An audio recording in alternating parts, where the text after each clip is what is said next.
you need 6 elements in order to create a character. First, you need to decide on her origins. From her origins, you'll be able to define her name and her goal. From then, you'll be able to define her role in the world and her function in the story. Her role and function will serve to develop her behavior traits, which are her strengths and her weaknesses. Her behavior traits will allow you to predict the kind of relationships the character will form, the alignment she will have, and her affinities. And finally, you want to give her quirks, which are of 3 sorts. Her hairstyle is one of the most prevalent quirks, as it affects her silhouette, her clothing and accessories, and her phrases. From there, how can you make a character supportive? Supportive characters are meant to be likable. Likable characters are helpful, proficient, and supportive. Their likability factor makes them memorable. Supportive characters can be either main character or secondary characters. What makes them likable is a balance between their strengths and weaknesses, generally in favor of the strengths. A likable character is also depicted as a caring character. A supportive character needs to have some degree of skill in order to be helpful. Their skill will be expressed by a degree of proficiency, which allow the character some room to grow. Supportive characters are also relatable in that they are empathetic. Can be empathetic in favor of their allies, but it can be also in favor of their opponents. They are integrated in the world we live in, through their role and through the way the public meets them for the first time.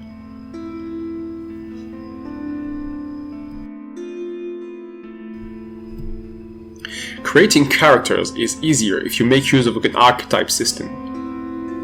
Here are 6 supportive profiles you can use.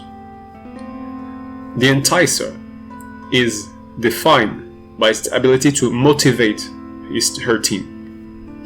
She is enthusiastic, and her motivation is discovery.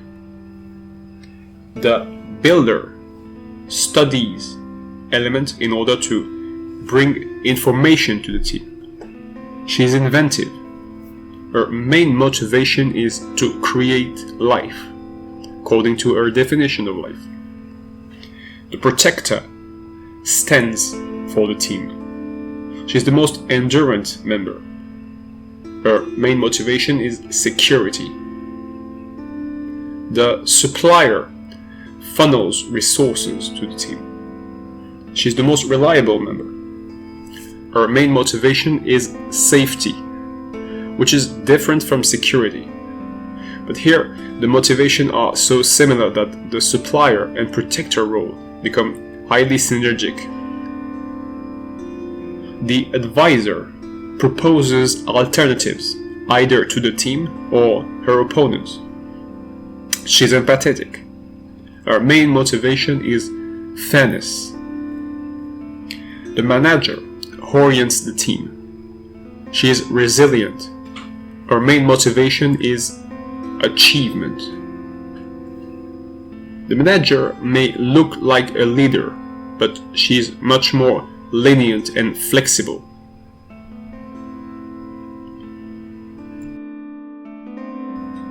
These 6 roles, these 6 archetypes, describe how the character should be in her role type, as how she will act in the favor of her team or her kind. These adjectives do not describe the character as an individual. The goals, strengths, and weaknesses, as well as the motivation as are described here, define the role, not the individual. It is a canvas allowing you to develop diverse evolution paths. These roles, in their core, can be modified. The following characters are all examples of an implementation of each of the roles presented. They all belong to the will of Shandar III, or Arcadia Reborn. The first character, Darynn, is an Enticer. Her origins is the Nephilim. Her name, Darynn, means gift, and her goal is to try all the dishes of Arcadia. Her role is Enticer, which is different from her function. She is a protagonist. From her role come two of her behavior traits. Darynn is entertaining and confident. These two traits are directly linked to the Enticer archetypes. Darynn is also a generous and needy character. Those two behavior traits are linked to her identity and her goal. Her affinity is making her likely to develop relationships with other enthusiasts and gourmets. Her three quirks are a cloudy updo, a gift box, and a toga. The cloudy hair and the toga are representative of the Nephilim as a geographical place. Most inhabitants of the Nephilim will wear a toga, and their hair will be less dense than inhabitants of other parts of Arcadia.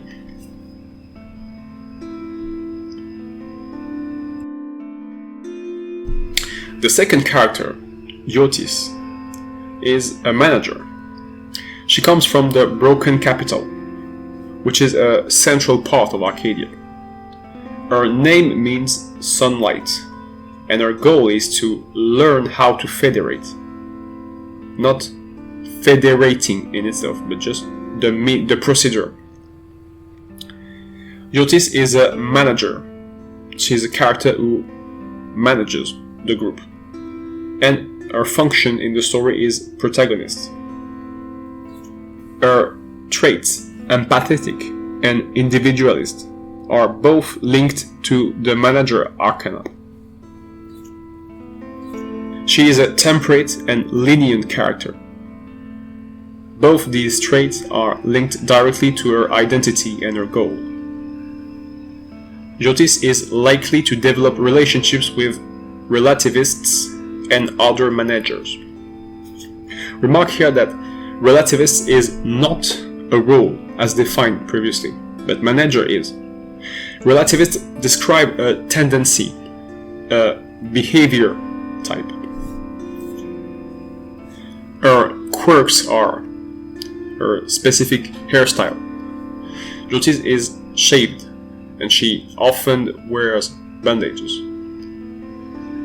She also wears a fluid armor, which is made of clothes with a specific level of protection and solid rings.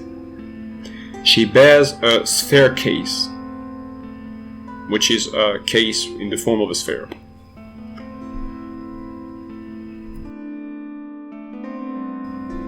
The third character, Azzur, is a builder. He is born in Neapolis. His name means assistant, and his goal is to retrieve and learn the holy movements, which are linked to the role of builder, other than his personal passion. He is a builder. He serves as an engineer for the group, and his function is in the story is antagonist. His two behavior traits, learning and curious, are both directly linked to his role as a builder. The character as an individual is both very sharing, he has no trouble sharing information, but also very competitive, as he imagine competition as a fair system. So each individual should have the same level of information. He is likely to develop relationships with builders and strategists. Just as for Jyotis, Azzur is likely to develop relationships with other builders or other people in the same role as he is, but is also likely to develop relationships with people which have a common tendency to create strategies and plans. His quirks are his short messy hair and his small hat. He also often wears tunics. Azzur bears a multi-tool mass, which is a mass containing all his essential tools. Contrary to Darynn and Jyotis, the clothes of Azzur are not systematic of Neapolis.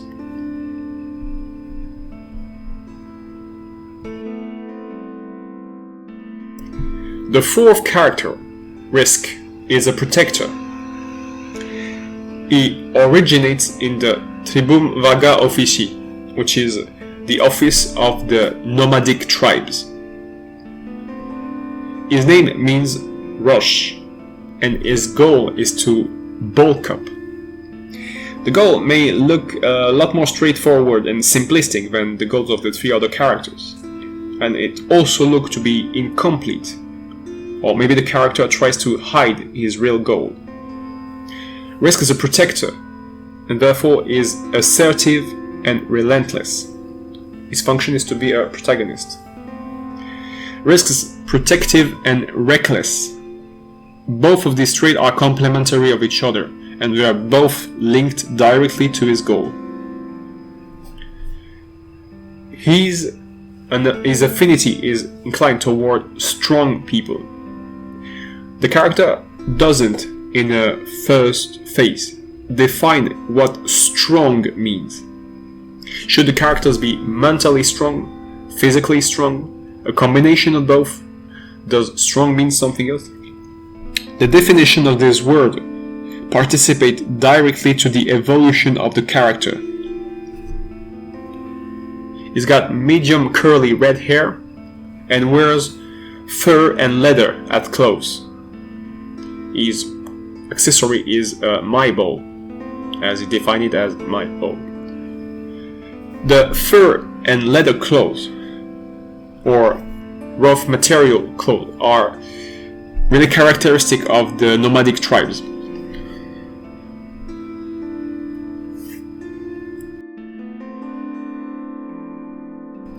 The fifth character, Ezer, is a supplier. She is born in the Blue Gardens. Her name means help, and her goal is to become an exemplar. Ezer is the only character who wishes to change of role, as an exemplar is a different role from a supplier.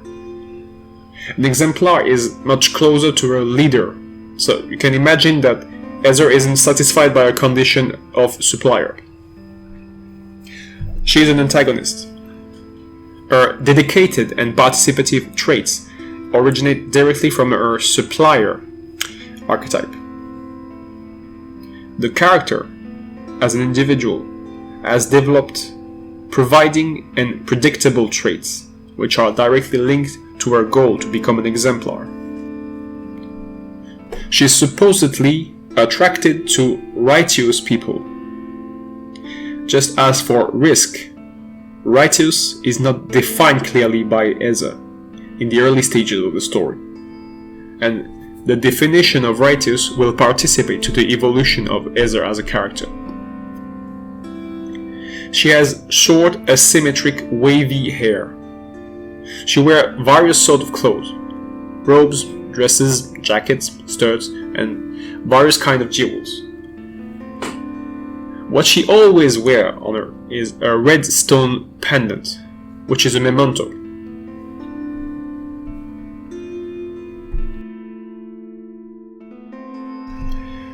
The last character, Dae-Hyun, is an advisor. he's born in the Indigo Feather, which is a part of the Five Feather territory in the Higher Arcadia. His name, Dae-Hyun, means great evil, great honor, and directly translate his main goal. His goal is to create a map of emotions in order to hierarchize emotion by degree of pertinence. As an advisor, he is pondering and self-aware. And as an antagonist, he will be defined by his empathy and his degree of attachment. Note that empathy and attachment here are directly linked and are dependent on his goal to map emotions. He is likely to create relationships with thinkers and dignitaries.